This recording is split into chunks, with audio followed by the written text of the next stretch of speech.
portion and then a group digest at the end. I'll go over the agenda in a moment. But if everyone could just go around the room, say your name, if you're a student, what department you're in, if you're not a student, what you do in life, and one word describing why you're here, what brought you here. So who would like to start? Start from the corner. Sure. My name is Pat O'Donnell. I work for the Environment, Health, and Safety Office. I saw this workshop, and as somebody who was part of the EMF building, everybody here knows about that, through the end of that, so that affected me directly. So thought it would be cool to come check this out. I'm Emma. I'm an artist. I live in Boston, JP. I was also head of studio at EMF. And I run an arts organization, Brain Arts Organization, which is responsible for Dorchester Art Project, which is the art space in Fields Corner, and the Brain Arts Market, which is our flea market in the Boston Compass newspaper. So we have a bunch of creative projects in the city, and we're a volunteer artist collective. So I think I have an interesting perspective on like grassroots arts and community building. And I guess one word, Mira. What was the word? Mira. Hi everyone, I'm Gary Roberts. My day job here at MIT, I'm the Director of Faculty Services at the Sloan School of Management. I also am an arts volunteer in Medford, so was the longtime chair of the Medford Arts Council. And I'm also a founding member of a group called Arts Collaborative Medford, which is working to put together, we've actually just completed a feasibility study to repurpose a municipal building into a community arts center. So just looking to hear some great ideas as we try to take that next step.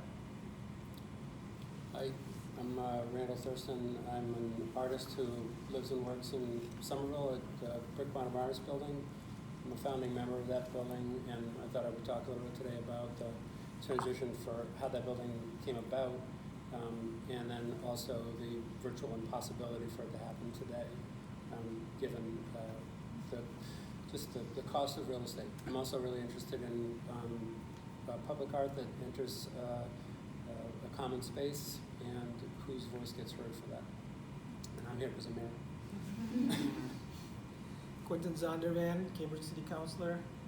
I did get directly involved with the EMF building when that was happening. So invited to speak here on that. And I guess my one word is displacement. Hi everyone, my name is Tony Moya. I'm one of the facilitators. I work here at the MIT CoLab. I graduated from the city planning program last June. I'm a musician myself, I'm a pianist. And I'm mostly interested in understanding how, I call it a culture-oriented approach to planning can spark agency and well-being among the most marginalized.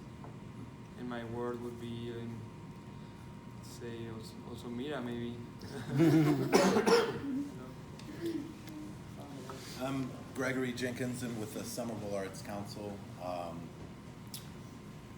and we do a cross-section of work that I can talk about later, but Mira reached out, and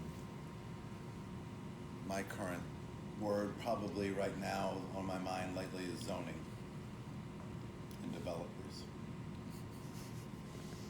My word is buy-in. Just realizing Hi, I'm Callie Chapman. I'm director, well, many things, but one of them is director of 550, Studio 550, which is in Central Square in Cambridge. I'm also an artist who is seriously committed to the world of dance, yet also seriously committed to the world of media arts at the same time, so integrating those two words together is things I do commonly. Yeah, with all the stuff going on in Central Square, I'm also kind of like in that same realm of what the heck is development doing to all of us as artists and trying to figure out. So my word sustainability. So I'm Todd Kaplan. I'm an attorney at Greater Boston Legal Services, but I'm also a resident of Somerville, and my wife is an artist, and my daughter's really interested in creating spaces for artists, and I would say my one word is curious. And I hope people don't mind being videoed. We'll see what happens with this.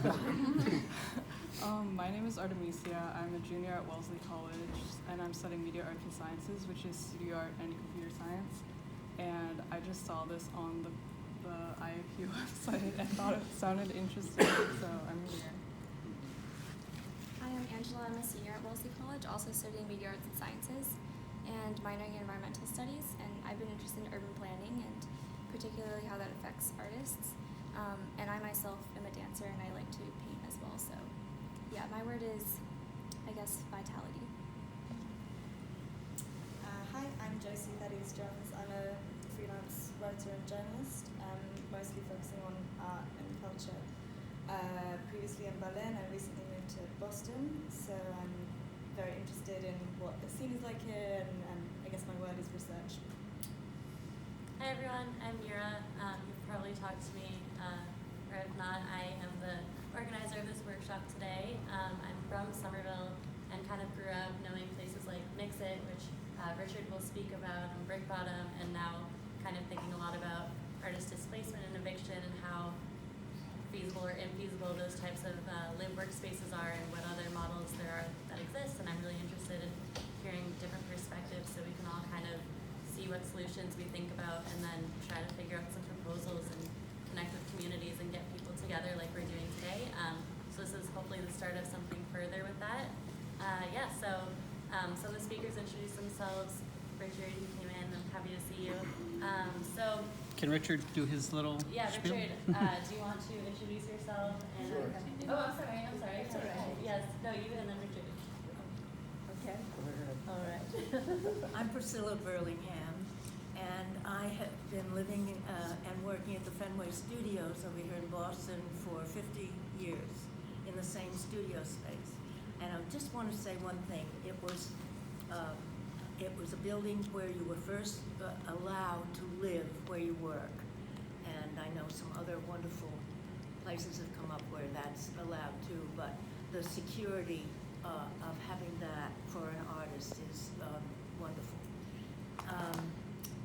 I don't know about my one word. I guess my one word is two words. Hurry up. Oh boy. I'm Richard Graff. I'm trying to think of my one word as I speak. I'm an architect and an urban designer and a developer, sort of reactive in urban design. Actually turns a lot of architects into and I've developed artist live workspace, in particular 2 buildings in Somerville, Mix-It Studios and Inkspot Studios, and several other buildings in the Boston area and out in the Midwest.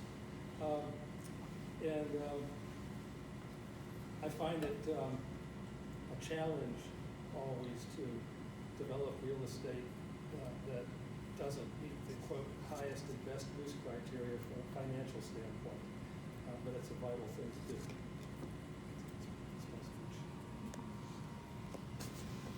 We have one more person. Would you mind just introducing yourself? Oh, sure. Yeah. Hi, I'm Lily. I'm a first-year master's student in the Media Lab. I'm sorry, I'm Lily. I'm a first-year student at the Media Lab here at MIT. Most of my work is around creative learning, but I'm just interested in learning more about existing art collectives in the area. Awesome. Thank you, everyone. So yeah, a little overview of the agenda. So some people might be coming later. I understand some people might have to leave early. That's totally okay. Participation in the second part is encouraged when we actually get to do the brainstorming and workshopping. But so first part is our speaker panel. Our speakers have introduced themselves, and they'll each have about 10 minutes to talk about a current issue they're working on, or just their perspective and experience and relationship to these issues. Then followed by a semi-structured short Q&A. Then we'll have a break. Then we'll have our breakout sessions led by a couple of groups that we've predetermined, which I'll get into afterwards.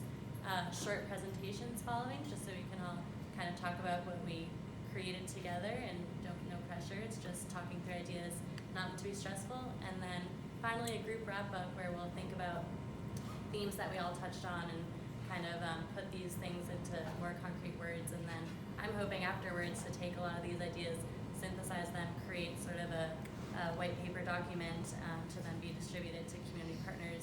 This won't all happen right away, but it's this is the beginning of a long-term project I'm hoping to engage with. So that's that. And now, if Callie can start us off. I hate being first, but that's fine.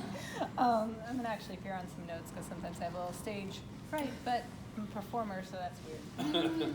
I think it's articulation's the problem. So I'm Callie Chapman. I'm from Studio at 550 as of this present time. I was many things before this. I was also started out as a dancer, choreographer, graduated from the Boston Conservatory, and then decided to open my own dance company, which is Zoe Dance Company. And while doing that, also, while I was choreographing, I was also integrated, let's say, I'll say media. Media is a good word for it. It's mostly video integration into the work. So it's environmental, like your little landscape, and then the thing that happens in front of that landscape is the choreography. So like creating this artificial kind of loom for the dance live performance to happen. As an arts administrator, so that's like my artist hat, and then as an arts administrator, I worked for Boston Dance Alliance for about 11 years. And Boston Dance Alliance is an arts service organization that served dancers, choreographers, teachers, all people that have to do with dance. And we developed a multitude of programs, some physical and some just resourceful. So some were like mailing list and press list, and then some were like a portable dance floor so you can actually dance outside and safely because it was sprung and raised and it had a specific surface that was on top of it.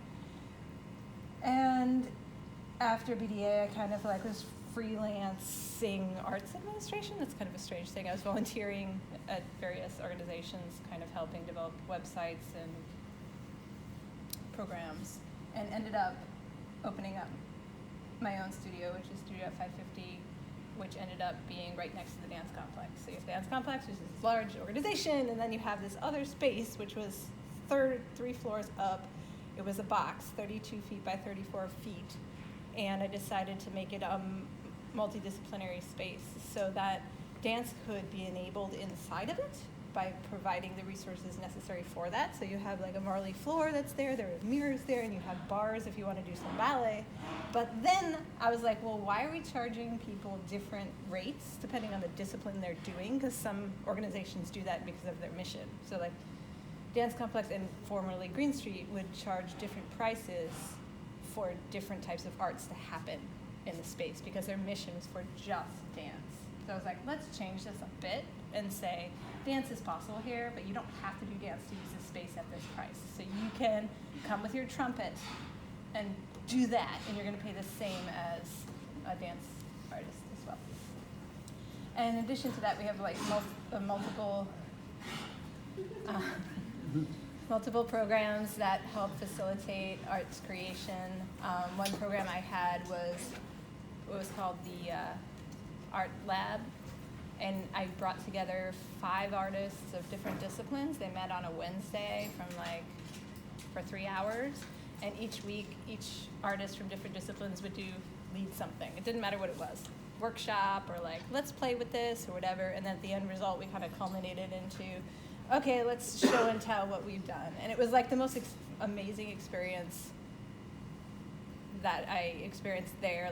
It was only like in the first 5 months that happened, and it was like, yes, this is exactly what we should be doing. We should be talking to each other and exchanging different types of working methods. Like, oh, in dance we do this. Well, in music we do this. In writing we do this. And figure out the correlations between those things, and actually learning from the other vantage point of like, maybe that's a different solution for the same problem that I might have, but in a different context. Try not to ramble too much. Let's go back. So my work as it relates to like artist collectives, I've never really been inside of one of the structures that have like bigger group that is the head, like each has the same say into something. It's more like top tier down, or structured like there are 2 or 3 identified individuals that would control the rest of the population, which, like in BDA, we had 3 people, right? So we're not a collective. We're an arts organization that serves people underneath us. We would listen to them, but then we would give back to theirs. So it wasn't like they had all of says of when the programs are happening or whatever. And the same thing in my studio, I'm kind of like director, and then I listen to them and like I give them things. As a choreographer, same thing. I'm a choreographer, I give them things, but I'm also listening at the same time. So I don't know if that I don't know how far, like artist collective is a very interesting term to me because I don't know, it's hard to define, I think, because there is a feedback mechanism, but you're not sure exactly what is the power structure, like how things get managed. That's just a question. I don't know the answer to.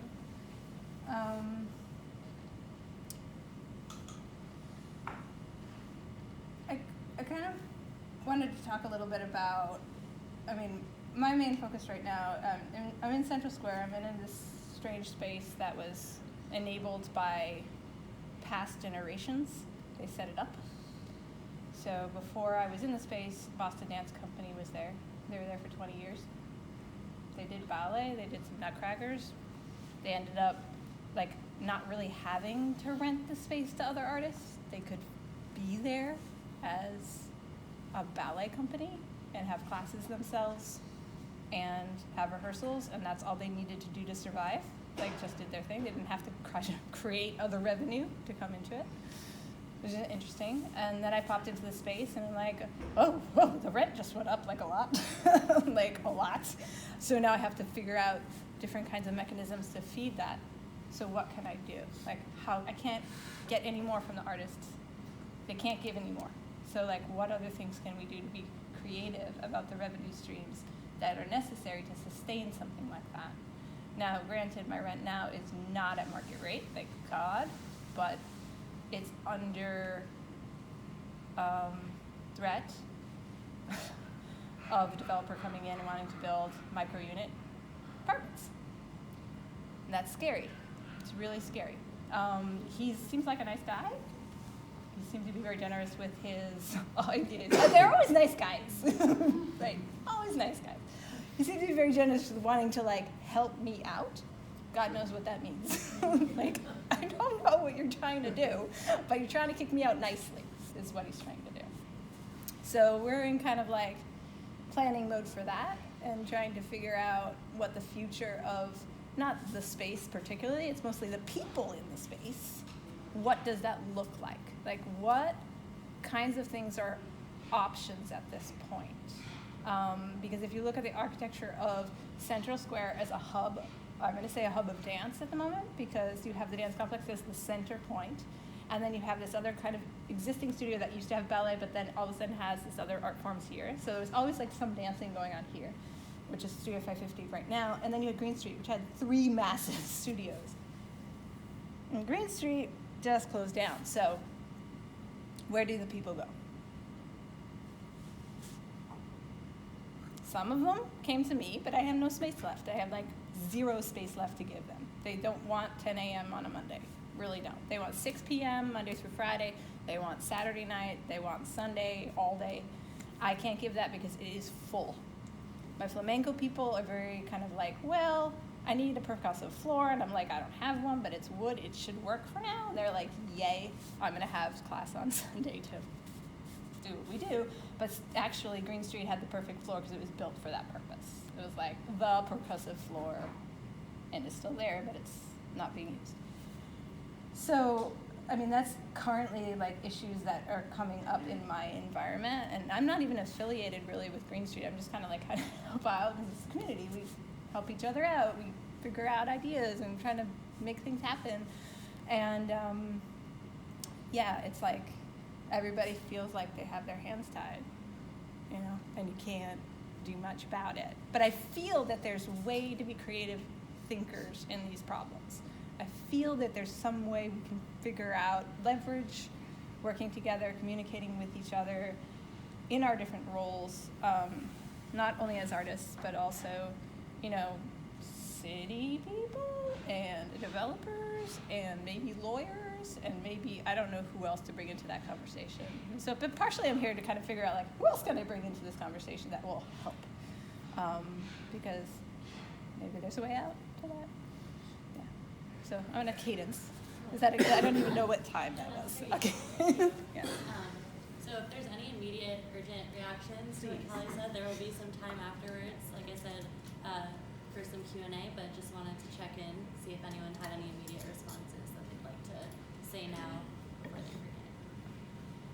If not, we will move on to Din. Okay. So, Quentin Zondervan, Cambridge City Councilor. Just a little bit of background. I immigrated to the United States when I was 15 years old from Suriname in South America. My dream was to go to MIT, and I was finally able to do that for graduate school. So I have a master's in computer science and electrical engineering from MIT. I met my wife here, and we settled down in Cambridge and raised our kids here. And 3 years ago, decided to run for city council the first time and was elected, and then again last fall. So I'm currently just started my second term.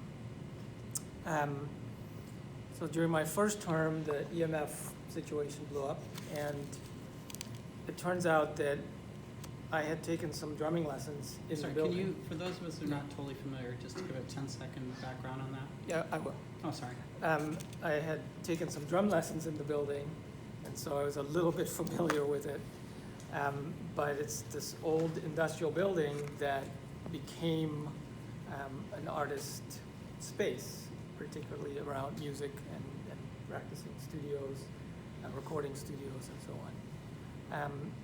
So when it was the building was purchased by John DiGiovanni, so well-known developer, mostly operates in Harvard Square, but he ventured out into Central Square. And as the artists were faced with their impending displacement, they came to the city to say, what can you do to help us? And it turns out that the answer was not much. I was still learning and trying, and so I said, well, maybe the city should just buy the building, and that might be a way for us to preserve it. So I introduced a resolution in the council, and we had some conversations with the city manager, and I began to understand better how the system works. And so they took me somewhat seriously, and they said, okay, well, let's go look at the building and have an inspection. And the inspection came back that the building's unsafe and really nobody should be in it, which was very disorienting for artists who had been operating in this building for decades to be told that we enabled you to be in a technically unsafe space for decades, but now that we are asking to have it purchased, you're saying it's so bad that we can't even contemplate that. It was very disorienting. In the end, there was an effort to have the building landmarked, historically landmarked, which was successful, so it's a minor victory. We did get that designation last fall. But there really, in the end, was no way to preserve that community in that building. Since then, we have seen the closure of Green Street Studios. I toured it a few months ago when that became apparent that that was going to happen. Again, there was some effort to save it, which fell through at the last minute. We went through the 99 Bishop Allen building, which was not directly artist related. It's a building full of nonprofit organizations that serve our community. And that building was saved through the Cambridge Redevelopment Authority, purchasing it and preserving it so far. And I recently heard about Studio 550, where I had the pleasure of taking some percussion lessons as well. So, you know, what we're really talking about is the cultural destruction of Central Square and really of Cambridge. And until we start talking about it in those terms, I don't think we have a chance of preventing them. So I'm learning how to do that and how to not sound completely despondent when I'm doing that. I don't think it's hopeless, but it is very, very challenging because we are operating in a capitalist society that demands the highest and best use measured in dollars, and that creates what's called a rent gap, which is the gap between the rent that's being collected in a property and the rent that could be collected on that property in that market. And what's happening to the Cambridge market is that it is going up far faster than we as residents living in it can adjust to. And what that does is it sets up a dynamic where the people who can't keep up financially with that market pressure are displaced. They're literally pushed out of the city and they're replaced with other people who can afford those rents and those services at those rates. I'm wearing a vest from the Harvest Co-op, a grocery store that used to be located in Central Square, also gone. And so that's a related but separate issue of gentrification, where the costs go up, not just the rents, but the services, right? And so Harvest Co-op gets replaced with H Mart, and people who formerly could only afford their groceries at the co-op now cannot afford to buy groceries. So even if they're in somewhat of a rent stable situation, other services that they need become unaffordable, and so they're still ultimately pushed out of our community. And we have to learn how to talk about all of this in the context of race and the fact that often the places in our cities where this dynamic is the most intense are those places in the city where we have Black and brown communities, because historically, if we go back 40, 50 years, being blunt, white people didn't want to live there. And so those property values are depressed, property values elsewhere are up.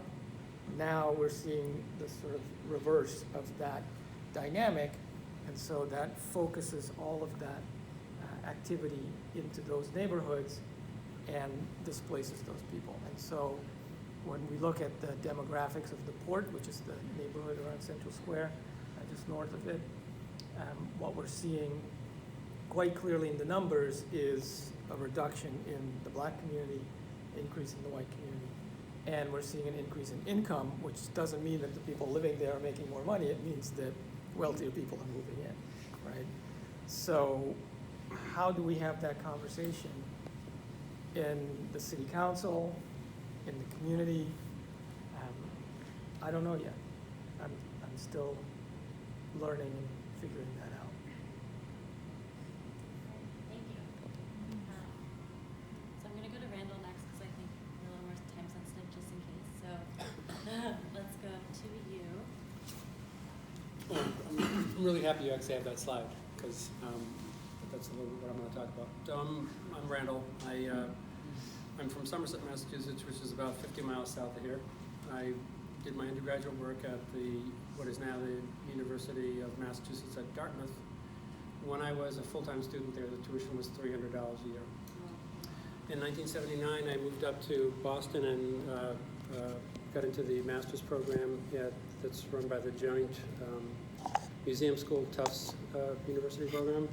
And my tuition for 5 years there was $2,500. And the reason I'm actually talking about pure numbers is because I am the program director for the Fine Arts and Foundation program at Suffolk University right now. And the kinds of things that I was able to do as a young artist in Boston are impossible for people to do who are carrying $100,000 in debt, who are basically, they have a mortgage payment before they even start to think about anything that's related to the arts. I lived in the Fenway in an apartment when I was in grad school, and then after that, my wife Allison and I moved to the Four Point Channel area, which is now the Seaport. We lived on 215 A Street, which is right in the middle of A Street, looking over the channel. We were on the 5th floor of a building at 2,000 square feet. If we looked out the windows to the left, we could see the Christian Science Center, and on the right, we could see the Customs Tower. So we had like a $5 million view of the city, and we paid $200 a month for that. When the big dig was going to happen, a lot of folks in the area started to think about like permanency. None of us had children. We were all kind of in the same age group, and there were probably 300 to 500 artists who were actually living in the channel at that point. It was really scruffy. There was nothing there. There was nothing that's over by the ICA right now was there at all. It was like the no name, and that was kind of it if you were going to be going down there. This was obviously way before the internet and before you could actually walk around with your phone. So the thing that I'm interested in is like, how do you actually establish a community of people who are like-minded or may have sort of similar goals? And for us, it was to literally walk to 249 A Street, go into the door and look at the bulletin board of what people were actually thinking about. The idea of like communication and the ease or the difficulty of that created opportunities that are strangely richer than they can be in a virtual world. So we realized that the big dig was going to be going through, and that the whole tunnel assembly for that structure was going to be happening in the parking lot across from where we live, where the Channel nightclub was, which I dearly miss that if anybody's old enough to remember that club. So we started to think like, okay, we're going to get displaced. So we actually tried to buy a building through the Boston Wharf Company, which is actually owned by the Queen of England, and they own 88 buildings in the Channel area. But there was no movement on that at all. We tried to coordinate with the BRA, and the person that we actually ended up being coordinated with quit the BRA and bought the building that we were looking for out from underneath us. So we had this group of people who were all like really wanted to find a place where they could live and work in the same building, because getting zoning like that was virtually impossible. So we started to have these meetings, and we tried to run this as like a pure democracy, which made for 5-hour meetings about double hung windows versus single hung windows. But we were determined to serve as kind of like our own developers. It was one of those situations where the fact that we were ignorant of how difficult this was going to be was what actually propelled the project forward. So we ended up with 100 people who were looking for a building or a building complex that could accommodate all of us. And we looked at a lot of places in South Boston, the Distillery Building, lots of buildings where you would find maybe the square footage that you needed, but the desirability of different spaces you couldn't come up with any kind of equality. And the idea that you were going to be able to, develop a building that you were going to build was just impossible. So we ended up looking in Somerville, and there was what used to be the A&P Bakery, Cannery, and Foundry, which was, when we bought the building, was just a dry storage building.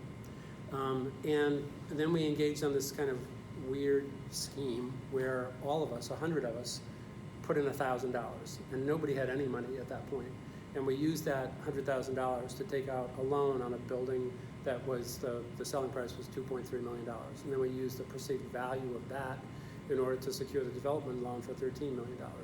And this was done in 1983. And the process of this, the actual building of this, for all of us to sort of collectively put in sweat equity and think about how this building was going to run, was really challenging. We tried to start this as a cooperative because we wanted to make sure that the community would stay focused as an arts community, and that it would not be used speculatively by anybody who was buying a unit in there. But at the time that we finished the building in 1987, when the real estate market crashed, the commercial rates, which were associated with co-ops, were 22%. And the way that co-ops work is that if somebody actually cannot pay, everybody else has to assume that, and then it creates this kind of cascade, or that's the situation we were faced. So we actually became a condominium complex. There are 222 of us who are there now, and the building is kind of interesting in that it actually works. I think one of the smart things that we did really early on was to determine what we actually wanted and what we didn't want. If you go down to, I don't know if anybody knows Laconia Lofts down in the South End, it's a really nice building that has some artist spaces in it. It also has like a lot of amenities. And one of the issues that we faced was, what's the basic amount of money that our group can't afford to pay, given the fact that we're actually all studio artists, and for many of us, we're gonna have a marginal income for our entire lives. And so we actually tried to strip down all of the stuff that was in common space. We don't have any frills. We were able to hire the building manager from the company that started to run the building and take that position on within the building, so that person actually is just answerable to us. I've been a trustee in the building for 20 years, and the relationship that you actually have to develop as to how you're going to make the building itself run is an incredibly important one. So the Brick Bottom is in an area that, just in terms of the history of it, there was a proposed highway that was going to come through Somerville, and they erased a really large swath of the Brick Bottom district and the Interbelt Road. It was actually supposed to connect up to 93. And so there was nothing that was actually there. It was incredibly, it's like industrial, but it was a wasteland when we moved in. And oddly enough, over the 30 plus years that we've been there, it's become like the next area of development.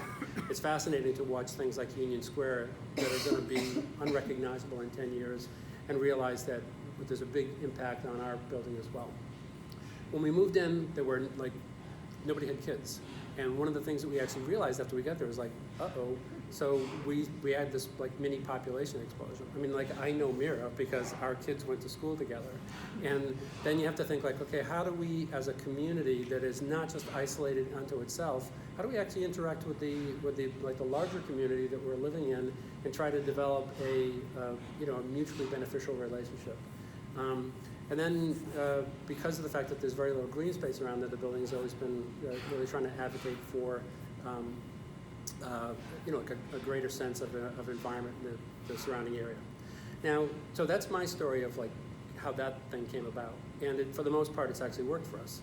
Nobody, unless you're actually relatively wealthy as a young person, who is an artist, could move into that building right now. I mean, there's a whole bunch of people like me who are in our mid-60s. My mortgage was $60,000, and just the fact that you could actually, you sell the place there now for $700,000 or $800,000 means that there is no kind of like stratified population of younger artists that can kind of move into that space. And then you think like, okay, so when I talk to my students, I actually have them shop around the Mass Cultural Council website, which actually has a Space Finder app on it, and what it basically will offer you is what do you want to pay per hour for a studio to rent? So it's much more like performative things that are actually out there. And how do you find space to live in? I tell my students, like, I would move to Fitchburg, or I would move to Springfield, or New Bedford, or Fall River, any place that actually has like industrial buildings that are underutilized and that you can actually create a place for yourself as a community. Because my sense that you would be able to work independent of a developer and to try to create something that satisfied baseline needs without a lot of frills is impossible in the zip code that we're actually in right now. So the challenge then is, what do you do as municipalities? How do they actually support that? The creative economy, which supposedly represents about $5 billion a year in Massachusetts, that's a large chunk of the budget for the state. And if you start to think like what amount of that money gets put back into trying to preserve the young creative folks who are coming out of school, most of whom like will last here for 1 or 2 years and then bail and go someplace else, you're losing this phenomenally important part of our population because you're just not willing to invest a really small amount of what is it's kind of like found money back into the arts. It's insane. There are 350 approximately BFA students in fine arts who graduate every year. That's just like a really small percentage of people who are in different disciplines, but none of them are going to stay, and that's our loss, because those people go and they become important someplace else, and people will say, "Where are you from?" and they'll say Boston, and they're not going to. But when people say, "Where do you live?" they're not going to say Boston. It's incredibly short-sighted. So, a big part of my interest in this whole conversation is what happens when you surrender the future of the arts in a community when you don't have to. That's my thing. All right, thank you. So Emma, I think that would be a great way to we'll put you after Randall. So if you want to jump in. Yeah, it's really cool to hear that story. Like I'm really pumped to be in this space and like trying to think how I fit into it. I guess probably most relevant is kind of telling the story of Dorchester Art Project, which is the art space that I run now in Fields Corner, Dorchester. And it was built in 1928. It's a wicked old building. It's been a community space. It used to be a Kmart downstairs, furniture place. Upstairs there was like a bunch of community organizations. There's rumors that Mark Wahlberg used to go up there and like do music and stuff. Like it has a really interesting history. But I think sometime around the early 2000s, 2010, it basically became abandoned. And I don't know if you guys know much about Fields Corner or Dorchester, but Boston is wicked segregated, and this is a part of the city that has not had many resources. Dorchester is, I think, majority like Cape Verdean, and our neighborhood that we're in right now is like the highest population of Vietnamese people in Massachusetts, and then there's also lots of Haitians, Jamaicans. It's really, really diverse, but it's just been under-resourced. And in 2012, some students from the School of Museum of Fine Arts discovered the space. I'm not sure quite how they got connected to it, but they went up there, and we're on the second floor. We have the whole second floor of the building.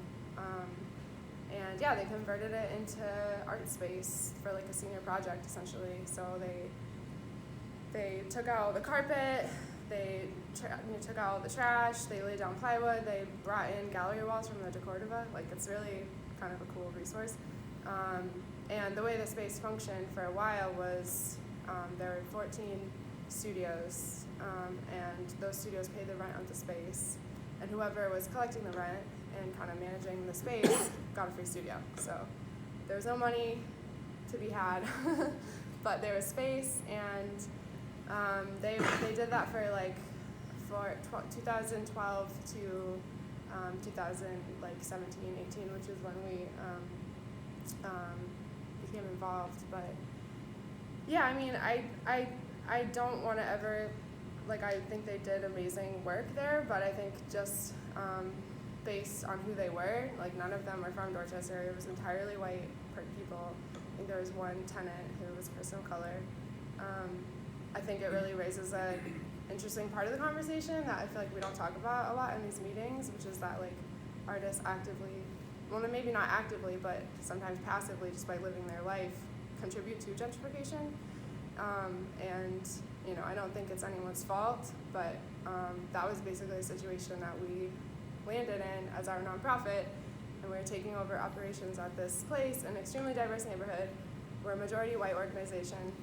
So this is something that we've been figuring out the past 3 years, how to do it equitably and really grow roots in the community, because our long-term goal is to, we want to buy that building because it's the only way to secure it.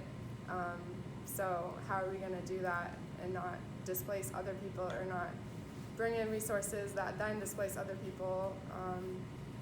I just think there definitely can be a kind of a scarcity mindset about this stuff when all of our places are being taken away, that it's hard to think about the bigger picture as well, which is that we really need solidarity for folks who maybe they didn't even go to art school. They're not going to graduate and leave. They're going to stay here because they can't afford to move to Fitchburg or wherever, and they're just going to stay here and not be artists. They're going to work at Domino's or whatever. So that's kind of the reality that we're dealing with right now, and it's really, really fascinating. It's been entirely life-changing for me in terms of what I thought of as the artist community in Boston. It's completely blown the lid off everything that I know, and it's really dope. I think we're doing some really amazing community building down there, but it's constantly at risk. So, like, everything we do is basically not legal. It's semi-legal, you know. We host a workshop for 60 people, come in, they learn from a community activist, rapper. She just did a workshop on how to jumpstart a music career in Boston, sharing resources, sharing knowledge, sharing connections, and, you know, our legal capacity for that space, we've never gotten it checked out, but it might be like 35. So that would be like illegal. So we just face that like mind-boggling stuff all the time, where we're just doing such great stuff and doing really important work, like just like building relationships with people that grew up there and figuring out like what the space should be for them. Which oftentimes, I mean, I've kind of expanded my whole idea of like arts and culture in general. I'm like, I don't really think about, you know, art specifically, but I'm just like, how can we support subcultures in general of like, you know, someone from the neighborhood wants to bring their food in here and have like a food event where they share food with their families because like their sister died. Like that's a space I feel like art spaces, community spaces kind of need to occupy like together, because I think artists are everywhere in society. Like I think it's dope that you were taking drum lessons. Like, you know, people way up all levels of society all the way down, like listen to music. Like it just seems crazy that artists can't really like build the solidarity when we're like spread out across everything. So I don't know, kind of rambling, but Who owns the building? Steele, this dude. He owns a few buildings, and I mean, to be honest, the downstairs is vacant, and it's been vacant since we've been there. Can he be talked to? Yeah, we have a good relationship with him. We're working on it, and honestly, I mean, I think it's entirely plausible, like, in the next, 5 years that we could, like, figure out how to get a development grant and really, we're doing the due diligence of, like, making connections in the grant world, foundations and stuff like that. But, people have been threatening to move in there. Some guy wanted to move in there in the downstairs space who he grew garnishes for fancy restaurants straight up. Wanted to have a hydroponic farm down there growing garnishes. And it was just like the most ironic shit ever. Like we were like, why do you need a storefront to do that? Like, he's like, oh, I'd love to engage the community. And we're like, really though? Like, what are you talking about? But he actually didn't even want to move in there because it's so crappy. And this landlord has a few spaces where he just leaves the lights on and it's a beautiful storefront and the inside is just like a mess. Like, it's just terrible. So, but we have a good relationship with him, and he's not like gung-ho about what we're doing, but, he's as supportive as I found, I guess. But yeah, it's still all volunteer run. We get small stipends now. Like, we've been really creative with the space, and I think, that is another strength that artists have, is that we literally make something out of nothing. Like, we can make an art installation out of this candy if we wanted to, and like sell it to someone if we knew the right people. But that only goes so far when you're facing just systemic stuff, and when the problems are not just as big as, there's not enough space for artists, but the problems are actually way deeper than that, and that we're extremely segregated, and there's crazy amounts of income inequality. So, Thank you. Yeah. I'm excited for everyone to be able to delve into a lot of these themes that are raised.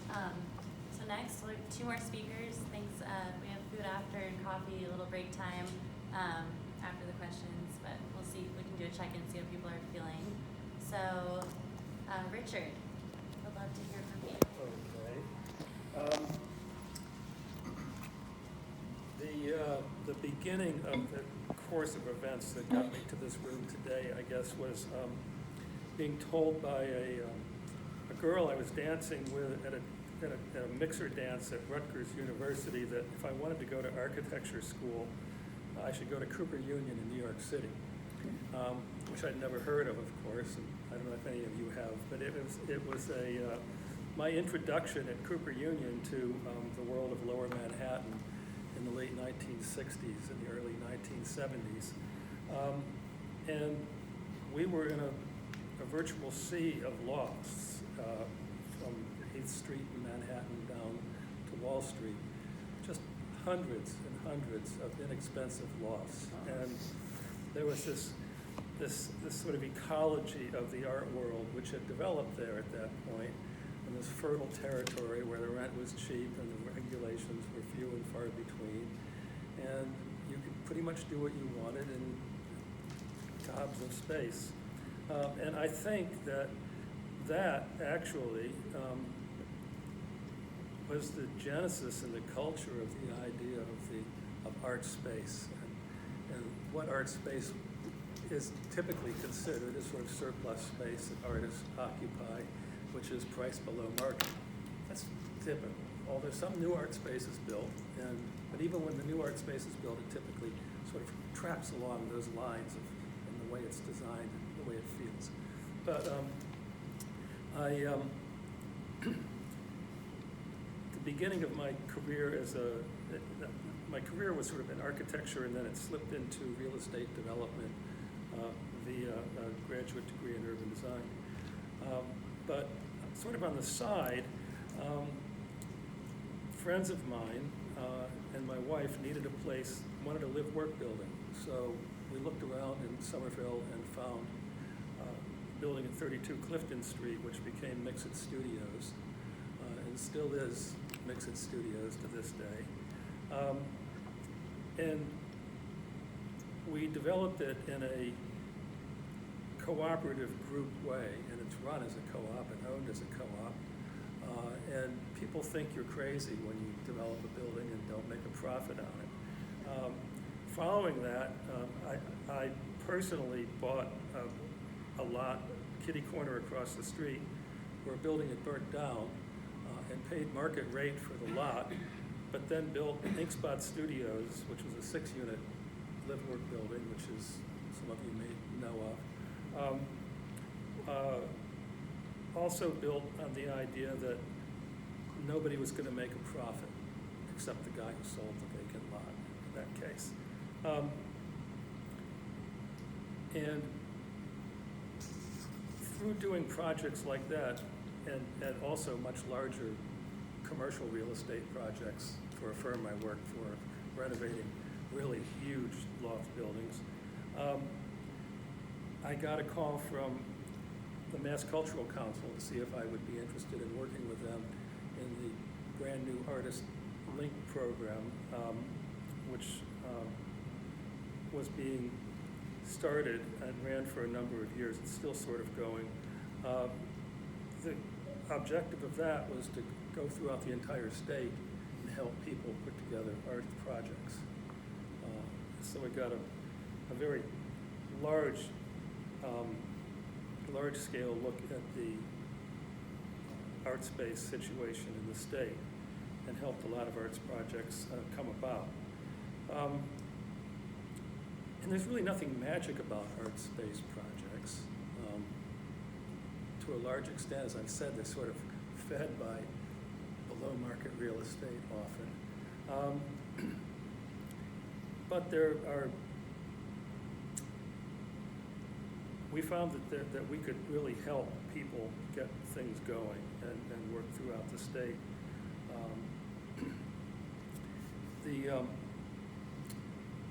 Currently, I'm working on 2 projects. Neither of them are funded privately at this point. Both are city initiatives, and that may sort of be the way things are going to go, at least in the Boston area. One is the Medford Arts Collaborative, which is a high-functioning arts group in Medford, wants to work with the city of Medford, who's a cooperative party in this, to redevelop an old Parks building. It's a classic, like late 1920s, 1930s, sort of brick ranch house kind of thing, which contains about 8,000 square feet on one floor. As plain as the world can be. So it's like a blank canvas with a lot of small spaces, which were small classrooms and offices, and then several bigger spaces, and it will make a really good arts building. And so I'm working on that with the city of Medford and a group of people who are very involved in the project. That's going to happen, I'm quite sure. I'm also working right now with I think it's the city of Hull, but it may be the town of Hull. People want you to know that fact. I should make sure I know. Let's call it the city. Anyway, they have an old police station, again, a city-owned property, which the city, we'll call it a city, is very willing to work with an arts group and turn into studio space and classroom space and gallery space and so forth. So that's my career right now, is helping get these projects underway. And they take, the skill set that I add has to do with having been throughout the state and seen dozens, hundreds of projects, having developed several of them myself, and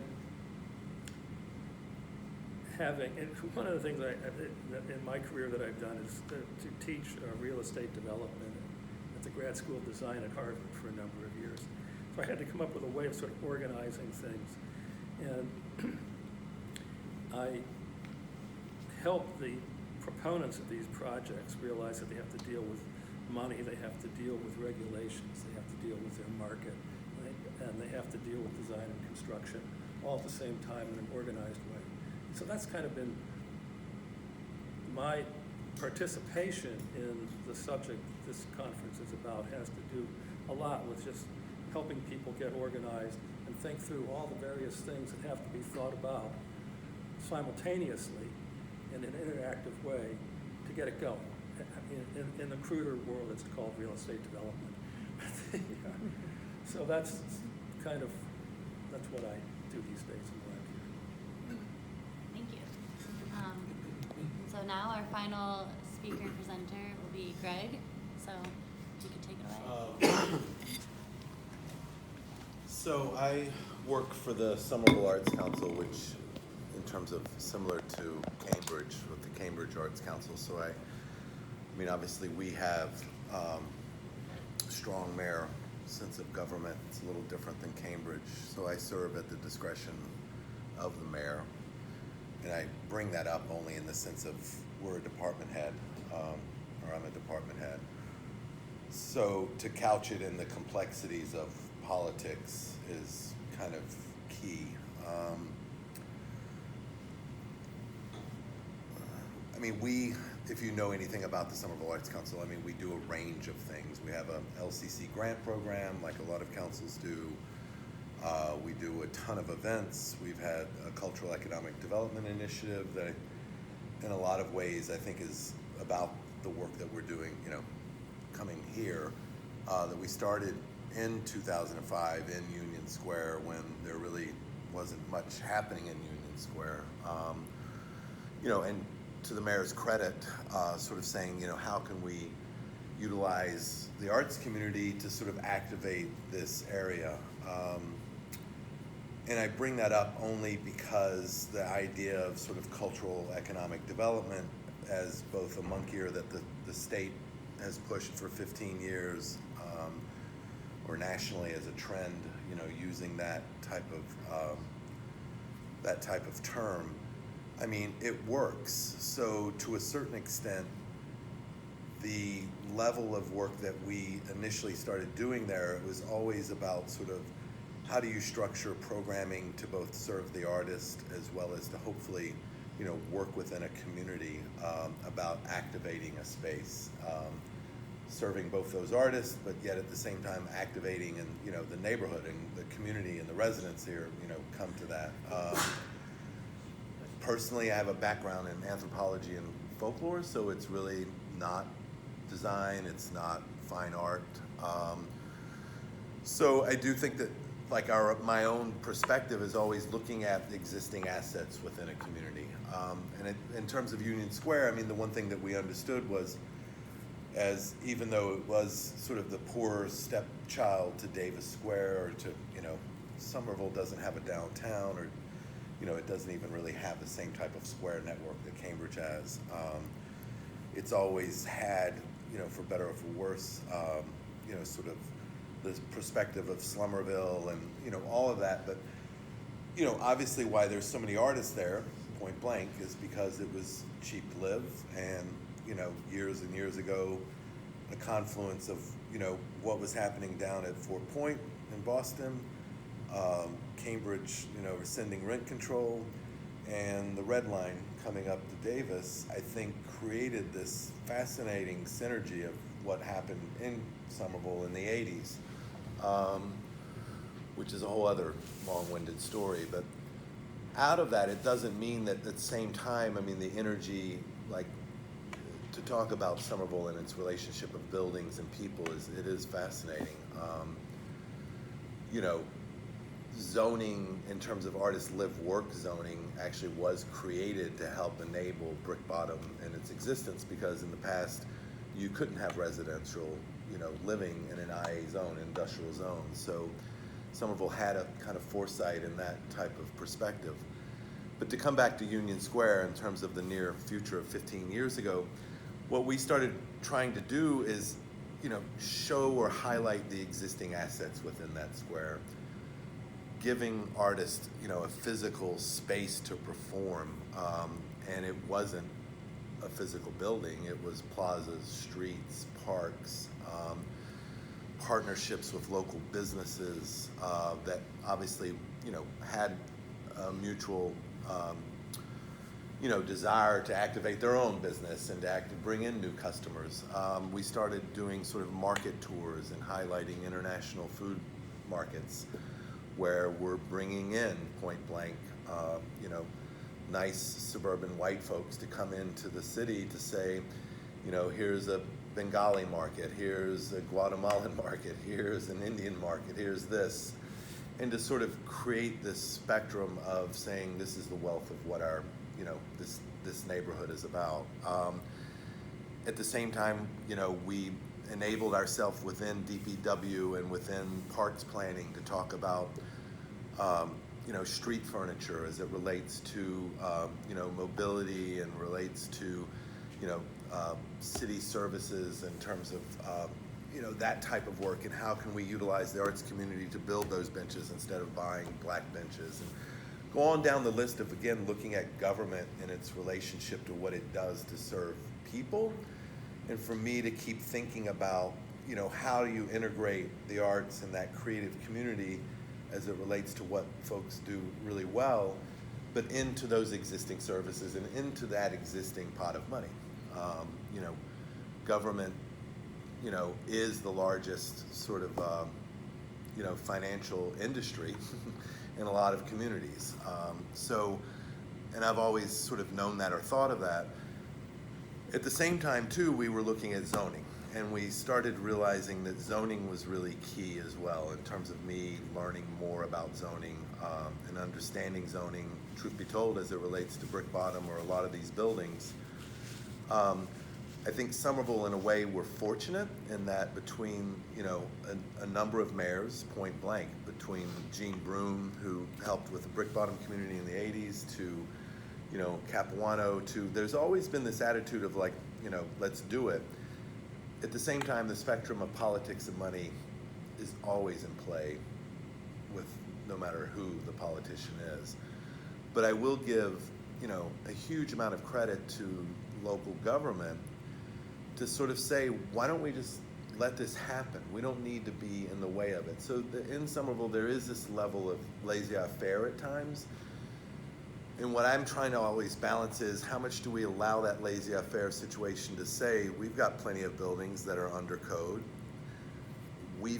I've been in buildings where all of a sudden the fire marshal is there and we're trying to have conversations about, you know, any occupancy over, you know, 49 or 50 will trigger sprinkler issues and all sorts of, you know, health and safety code issues.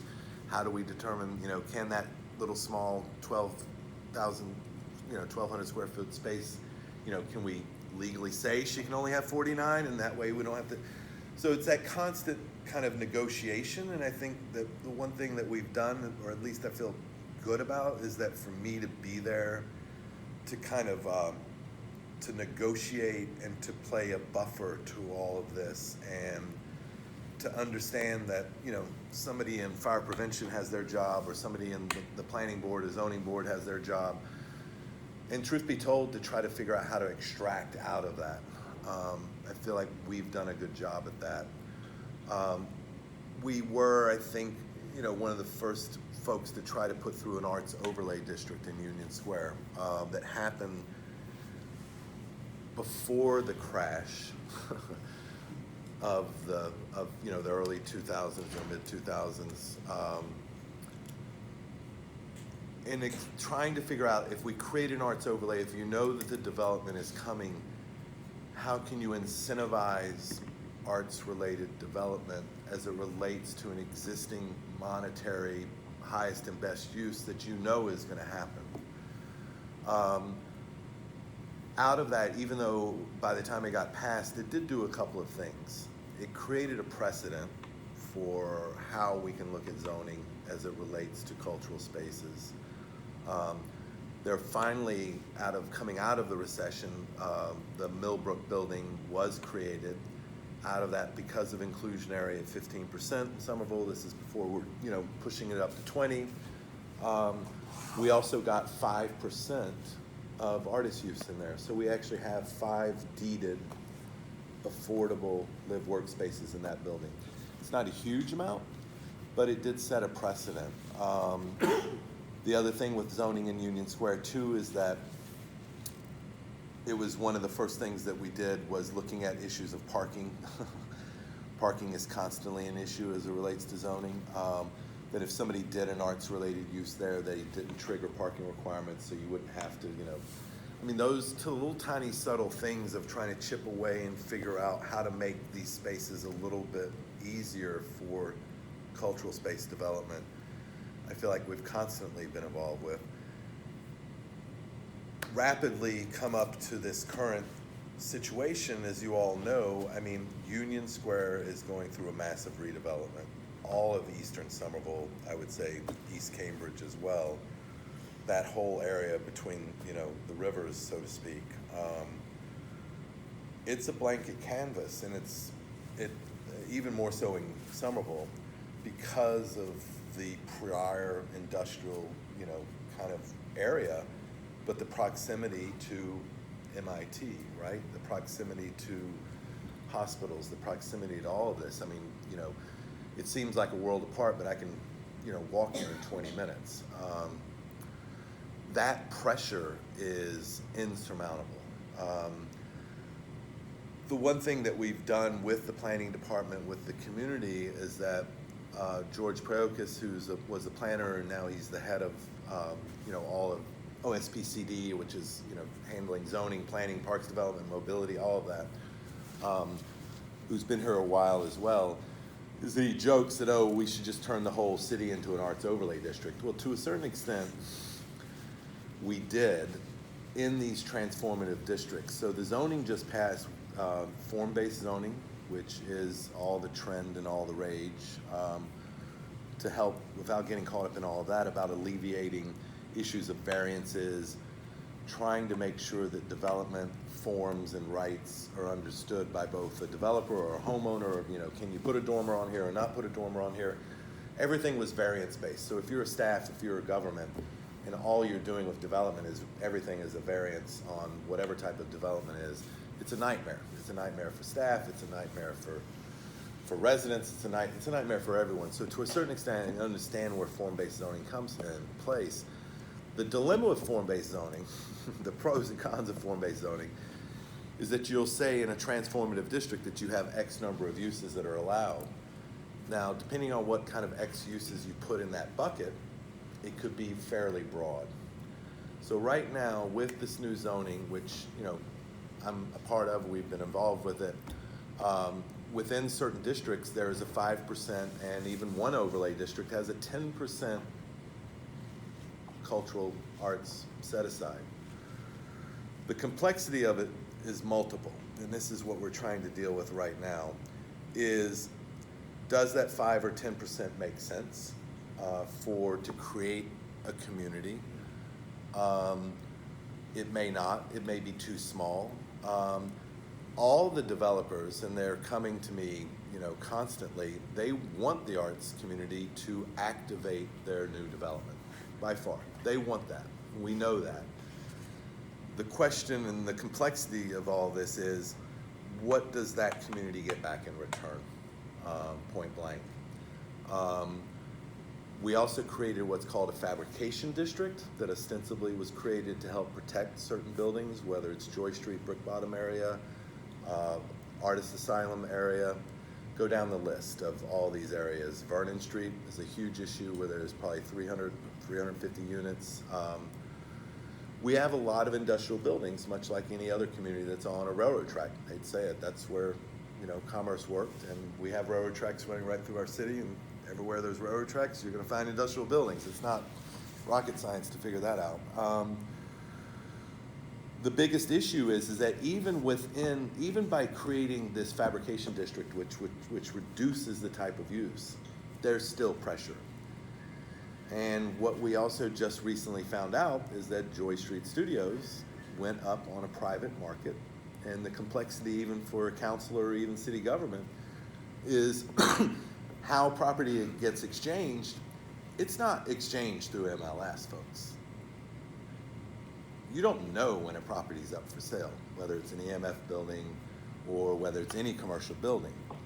The way in which commercial property gets exchanged is through a very small elite club of commercial, basically brokerage firms that have a listing of 20 to 30 developers, and on behalf of their client, they are going to shop around that piece of commercial property, and every one of those developers also has to sign non-disclosure forms that they won't talk about or won't exchange their own intent or their own bidding process to both protect the owner. So even the city wouldn't necessarily know if a building's up for sale. So right there is a systemic dilemma, if you can imagine. So the rumor has it, and what's fascinating is that the arts community will call me up and say, for the past 2 weeks, I've seen tons of guys in suits with clipboards checking out this space. So then you're trying to struggle, and then for me, and I've been here long enough, who's the mole that I know at Cushman Wakefield? Who's the mole, But that's the game that has to be played, and even your own economic development team in the city may or may not be privy to this type of issue. So that's kind of the spectrum of what we're dealing with. The benefit is that we have this zoning set aside, and if somebody's building 1,000 square feet in Boyden Yards, and we may get 10% of that, then it still begs the question, how much is the space? What are the terms of that space? Is that space tied to a CPI index? Is it compatible for the arts community? And if it's not, can we create a buyback provision? Because there are buyback provisions as it relates to, open space and certain things. So what we're trying to do now within the city is zoning what George and we all joke is, it just took 6 years to pass this form-based zoning, but there still needs to be a zoning 2.0 version of the software that kind of dives into the detail of what this relationship is as it relates to the community, government, and developers. And that's kind of where we are right now. And that's our fight, that's our struggle, that's where we've got to get moving. Because, if a 1.6 acre site with a ratty old industrial building on it comes under agreement for $26 million, and they've run the numbers on the highest and best use of that property, they're looking at trying to lease that 900 square foot facility for $60 a square foot. All that's going to go in there is lab space, because you guys here at Cambridge don't have any more room. So But the question is too, and this is where it gets exciting and where at times I can get animated and euphoric and then the next day depressed, is that I also know that that developer in Boynton Yards, when there was enough community pressure to put on him to say you need to create not just 5% set aside, but 10% on his 900,000 square foot envelope, guess what? It's not the ground floor that he's gonna be giving away, which all these developers are giving away ground floor. It's encroaching upon his upper floors. And I know, it's not, again, rocket science, that upper level space in his own pro forma and who he's trying to go to a bank, he needs to sell that space at $60 a square foot because he's just purchased this for this amount. So if that space is worth $60 a square foot, then maybe we don't need that second floor space. But if he'll buy us out for 10 years of average square foot of 45,000, square feet times $60 a square foot times 10 years, that's a chunk of money that maybe we can create, similar to an affordable housing trust, a cultural trust, to turn around and maybe try to purchase some existing buildings that we know are in jeopardy. So in the back of my head and what we're pushing for, and hopefully the mayor, will keep me on and not fire me, or, the question is how much can we push and still influence, and how much are you pushing so much that you might get yourself pushed out of the family, right? And that's kind of where I'm constantly intersecting. We've got to push enough, but if I push too much, I could get fired, and then I'm not really of use to anybody. Maybe not. But that's kind of the role, or that's the spectrum that we're playing in. But I do feel like the work that we're able to do is to be able to know enough about what the stakes are to understand how at least I do personally, understand enough about zoning, enough about economic development, enough about the arts community to be able to kind of transverse between all these spheres of influence, and trying to do that in relationship to looking out for that community. On a nice level, the one thing that we've done recently is, speaking of, we created a small restaurant, which we feel great about. It's only 400 square feet, and we work within the immigrant community and do workforce development. So even on that little small spectrum, we have, it's called Nibble Kitchen. It's down in Union Square. Come out and support, these immigrant entrepreneurs that we're working with. So even on that kind of micro level, even to take that on and to do that for an arts council and for the city to, to build out a restaurant, to ostensibly, to help support the immigrant community is huge. And even that took 3 years to do. And it's not massive. It's 400, it's smaller than this room. But I guess that's the level of thinking about, or, Callie and I have talked for years. Thinking about ways in which you can provide agency and ways in which you can aggregate existing assets. And I do think on a positive level that, the arts community does have a lot of assets. There may be ways in which, there's a building, the Mad Oyster building, which is owned by 2 artists. How can the city help maybe purchase that building, appeal to their largesse, place that building in a deed restricted situation, reduce the development value of it, go down the list of, reduction in development value. That's another thing too that, land conservation groups do all the time. And so we're trying to explore that type of issue as well, that, if you don't want this piece of property to be that valuable, then how do you reduce the development value of that? And I think government can play a role in sort of examining that. If it's just about a free market situation, there's no way even government can afford.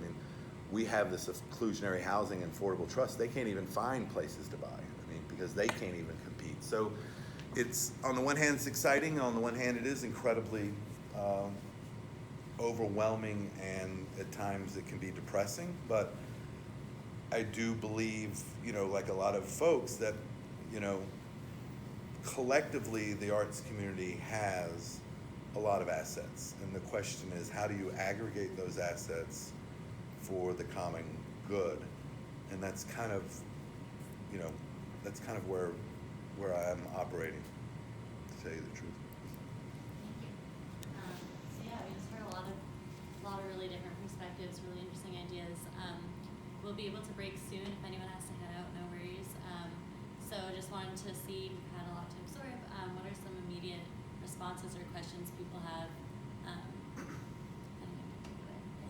I'd like to ask you, thank you for your work. Wow. I'm so glad that you're doing all that, because I couldn't do my art if I had to do that, or if I had to even begin. So thank you. I was wondering, with your restaurant, doesn't it do the artists have produced a restaurant. Now, doesn't that open you up for grants? Community service like that? Yeah, it does. No, we've gotten workforce development money. They're not really artists. They're, you know, well, I shouldn't say that. One gentleman, a Brazilian man, he actually is a theater person, but I mean, they have an interest in culinary work. What we're saying is that these existing assets in the community, it's a way of talking about the Brazilian community through food. But they're there too to learn more about how to operate, how to sell food to the public, how to make a profit, how to get a health license, how to. I mean, it's cultural, but it's verging off of not being cultural. But it's cultural to us because we're talking about the larger, the diversity of that community. Does that make sense? That's our lens for it. But it has workforce development. But yes. What's it called, the restaurant? Nibble. Nibble. Nibble Kitchen. It's in the Bow Market development. Has everybody been to Bow?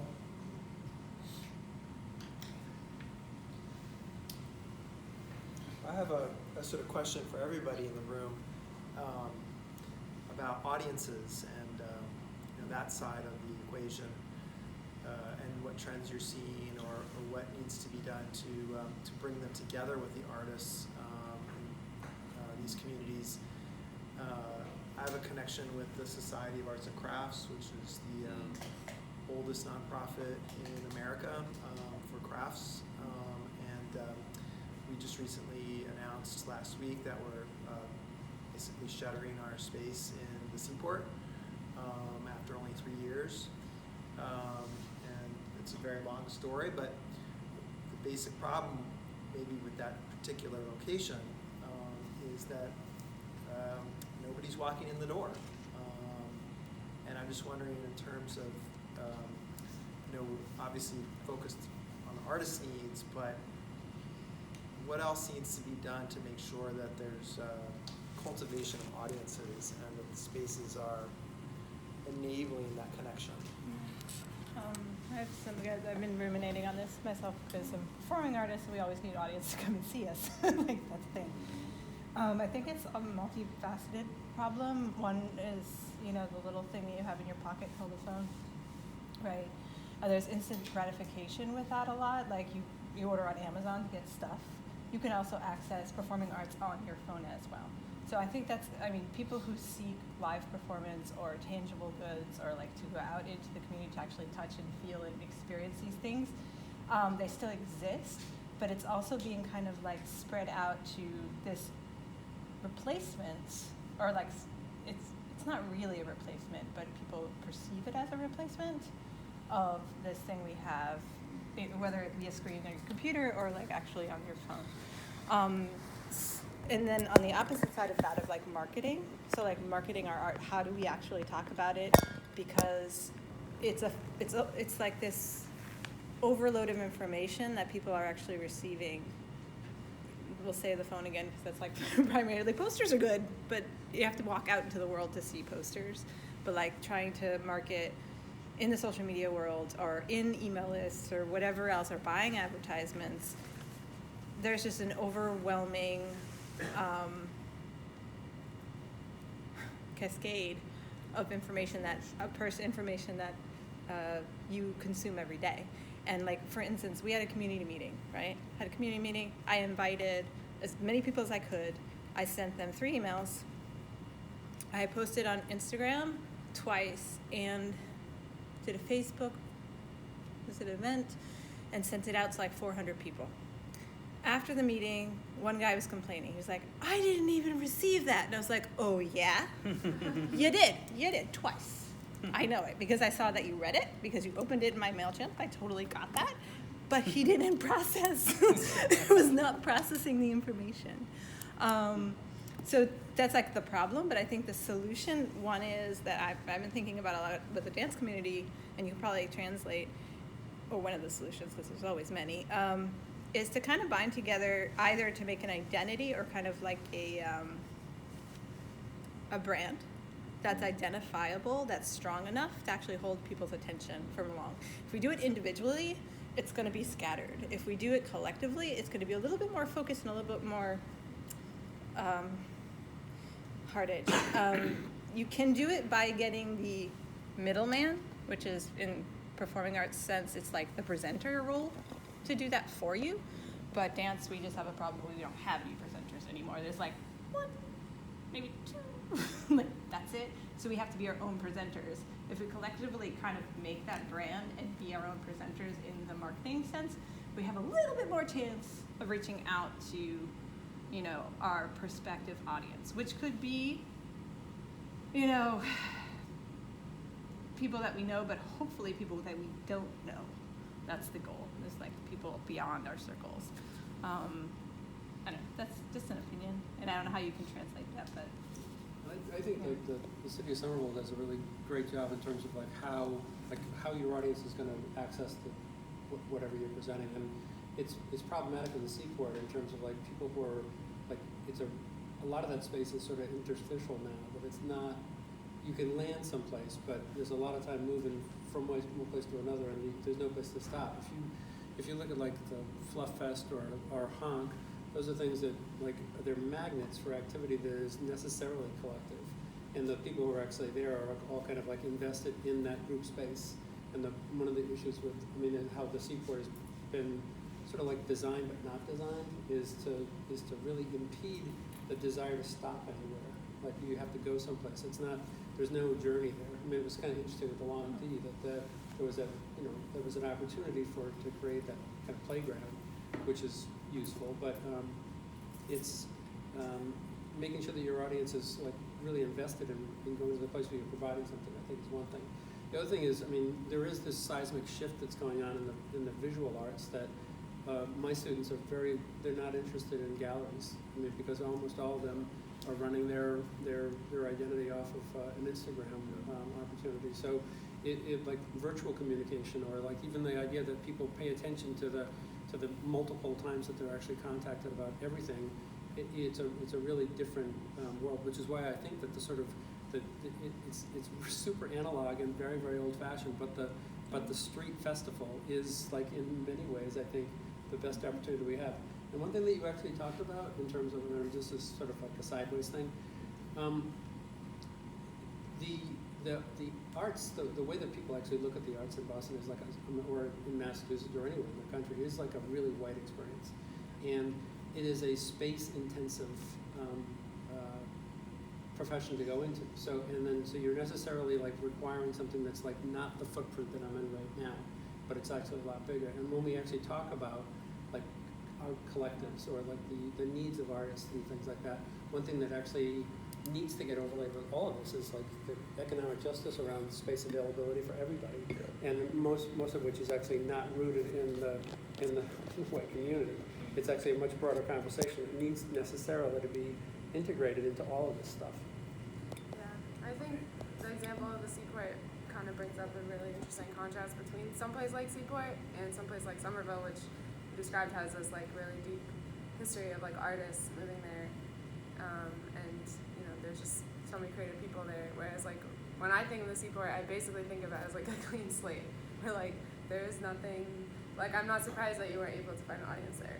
which is like horrible and sad, but like I never go to the seaport. Like why would I go there? There's nothing there for me. There's nothing there for like anyone that I know. So I don't know. I feel like it's kind of a bigger problem. Like I think it's oftentimes we're like, oh well, how could I have like done my Instagram better to like brought people to my store, but like it's really like so much bigger than that. And like ultimately, you know, places like the seaport, like if there's no culture there, there's no value, and it's just gonna like collapse in on itself. So I don't know. That's like why we should build these places to begin with. Yeah, right, exactly. So great job, guys. But anyways, not to get morbid, but like, you know, I don't know. I wouldn't beat yourself up too hard about that. Or not you personally, but the Society of Arts and Crafts. It's kind of sad, but I mean, there is like the ICA there. That's cool. But it's interesting, you can't even see it now from the I street. know. Behind the other building that is built in front of it. Right. Like what? Right. And it's interesting too, I mean, that, I don't know if people know about like how they ended up with that property, but when the Pritzkers were going to completely develop the seaport, they said, you can have the space for $1, and you can put the ICA there, because it used to be on Boylston Street in the firehouse. And when the Pritzkers went away, they basically said, well, you can keep that dollar land. And I mean, it was a $65 million building to make, but they didn't have to buy the footprint at the time. Right. Okay, I think now would be a good time. I mean, there's lots of things to do a break. There's a lot of food that I want people to eat, so I don't have to lug it all home. And then we'll transition into the next portion if you're available to stay.